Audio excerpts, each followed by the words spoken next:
आज हम बात करेंगे संघ का भाजपा पर इतना प्रभाव क्यों। श्यामा प्रसाद मुखर्जी इतने बड़े चेहरे क्यों।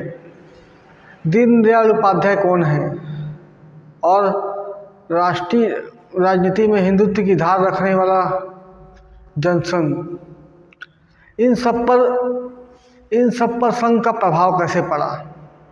संघ क्या चाहता है, संघ की विचार क्या है, संघ का क्या ये राजनीतिक पार्टी संघ का बनाया हुआ है या फिर कोई मूल में कोई और है। नमस्कार दोस्तों, हमारे YouTube चैनल राष्ट्र के बाद चैनल में स्वागत है। आज हम बात करेंगे भाजपा में संघ का दबाव क्यों होता है, संघ संगठन महामंत्री क्यों भेजता है, या संघ का बोला जाए संघ की मर्जी बिना भाजपा में पत्ता क्यों नहीं हिलता। इसके लिए बात करेंगे श्यामा प्रसाद मुखर्जी के बारे में।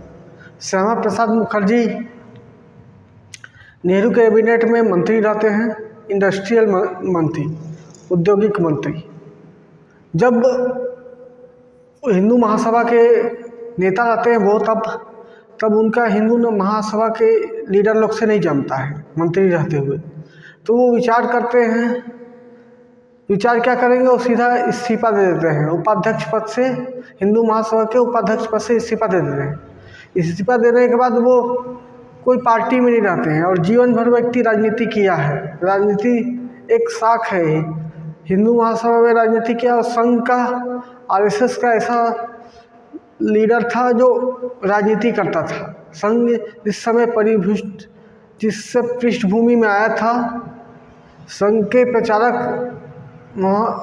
संघ के आद्य सरसंघचालक आद्य सरसंघचालक केशव बलिराम हेडगेवार राजनीति छोड़ चुके थे। तब उस समय राजनीति करने वाले यही थे जो संघ से जुड़े हुए थे, श्यामा प्रसाद मुखर्जी।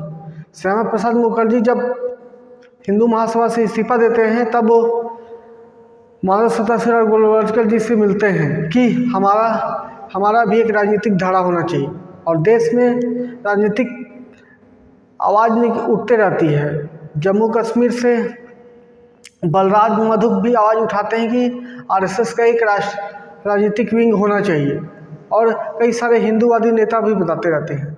तो इसके लिए उन्होंने गुरुजी से बात की, श्यामा प्रसाद मुखर्जी ने गुरुजी से बात की, गोलवलकर जी से बात की तो निष्कर्ष ये निकला कि चलिए हम राजनीति करेंगे, लेकिन आरएसएस राजनीति नहीं करेगा। इसके लिए आप अपना संगठन बना सकते हैं, कोई राजनीतिक पार्टी बना सकते हैं, हम उसमें अपने स्वयंसेवक भेजेंगे। तब उसमें स्वयंसेवकों के साथ श्यामा प्रसाद मुखर्जी और स्वयंसेवक बलराज मधोक और वीके ओक जैसे लीडर के साथ, हिंदूवादी लीडर के साथ और आर्य समाज के लीडरों के साथ गहन चर्चा किया गया। गहन चर्चा के बाद एक राजनीतिक पार्टी बनाने के लिए सोचा गया। ये 1950-51 की बात चल रही थी, तब ये सब सोचे कि राजनीतिक पार्टी बनाया जाए। तब उन्होंने गहन चर्चा करने के बाद एक राजनीतिक पार्टी बनाई। राजनीतिक पार्टी बनाई, उसका जनसंघ नाम रखा। अभी वो पब्लिक में नहीं थी, अपने अपने गुपचुप तरीके से बनाई हुई पार्टी थी, जैसा आज संघ निर्णय करता है। जब इन्होंने राजनीतिक पार्टी बनाई तो 3 राज्य में इन्होंने अपॉइंट किए, 3 राज्य में कार्यकारिणी के हेड अपॉइंट किए। तो इसमें पंजाब राज्य के लिए बलराज भल्ला अध्यक्ष बनाए गए और महामंत्री बनाए गए बलराज मधोक। और तीसरा उत्तर प्रदेश में, जो उस समय यूनाइटेड प्रोविंस कहलाता था, उसका बनाए गए रावकृष्ण पाल सिंह और दीनदयाल उपाध्याय महामंत्री। अध्यक्ष बनाए गए रावकृष्ण पाल सिंह और महामंत्री बनाए गए दीनदयाल उपाध्याय। इस दीनदयाल उपाध्याय की चर्चा राजनीति में आज तक हो रही है, आप लोग जानेंगे दीनदयाल उपाध्याय कौन थे। और मध्य भारत के लिए बनाया गया बद्रीनाथ दवे को अध्यक्ष और महामंत्री बनाए गए मनोहर राव मोघे। तो ऐसे इन लोग अध्यक्ष और महामंत्री बनाए गए। लेकिन ये महामंत्री में एक खास चीज़ ये है कि बलराज मधोक, दीनदयाल उपाध्याय और मनोहर राव मोघे, ये तीनों प्रचारक थे, आरएसएस के प्रचारक थे। जब ये तीनों उस राज्य की यूनिट डिसाइड हो गई, तब 1951 में श्यामा प्रसाद मुखर्जी जी ने राजनीतिक पार्टी बनाई जिसका नाम हुआ जनसंघ, जो बाद में भारतीय जनसंघ बना। तब तो राष्ट्रीय अध्यक्ष बने और उस समय महामंत्री उस स्तर पे अभी सामान्य आरएसएस के नहीं थे। तब ये सब आरएसएस की मदद से राजनीतिक पार्टी बनाई, जनसंघ बनाया, और जनसंघ ने 1952 में चुनाव लड़ा तो 3 सीट जीते थे, 3 सीट जीते थे और 44 विधानसभा जीते थे। उसके बाद श्यामा प्रसाद मुखर्जी एक राष्ट्रीय चेहरा हो गए थे।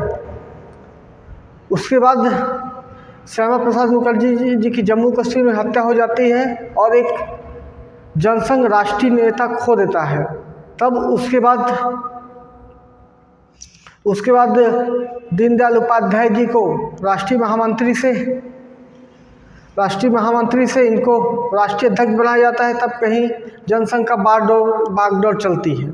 तब से आरएसएस के प्रचारक इसमें संगठन महामंत्री या संगठन मंत्री होते हैं। तब से लेकर आज तक भाजपा में आज वर्तमान में संगठन महामंत्री हैं BL संतोष और Shiv Prakash, joint general secretary. तब से ये परंपरा चलते आ रही है। तब से भाजपा के अनुषांगिक संगठन हो, आरएसएस के अनुषांगिक संगठन हो, सब में एक महामंत्री आरएसएस का प्रचारक भेजता है, जो भाजपा के CM से और प्रदेश अध्यक्ष से यहाँ तक कि बड़े बड़े मंत्री, केंद्रीय मंत्री से ज़्यादा पावरफुल पद होता है। इस प्रकार ये भाजपा में या भाजपा के मूल में एक आरएसएस के प्रचारक या संगठन महामंत्री आरएसएस के प्रचारक के रूप में आना चालू हुए और आरएसएस का पूरा कंट्रोल इस पार्टी पर एकाधिकार रहा। इस कारण आरएसएस की मर्जी के बिना, आरएसएस की सोचने के बिना, आरएसएस के निर्णय के बिना भाजपा में पत्ता भी नहीं हिलता। दोस्तों, एक मेरा भाजपा में संगठन महामंत्री क्यों होता है, आरएसएस इस पर क्यों दखल देता है, इस पर एक जानकारी था। आई होप आप लोग अच्छा लगा तो लाइक करें, चैनल पर नए तो सब्सक्राइब करें, दोस्तों को शेयर भी करें। धन्यवाद दोस्तों।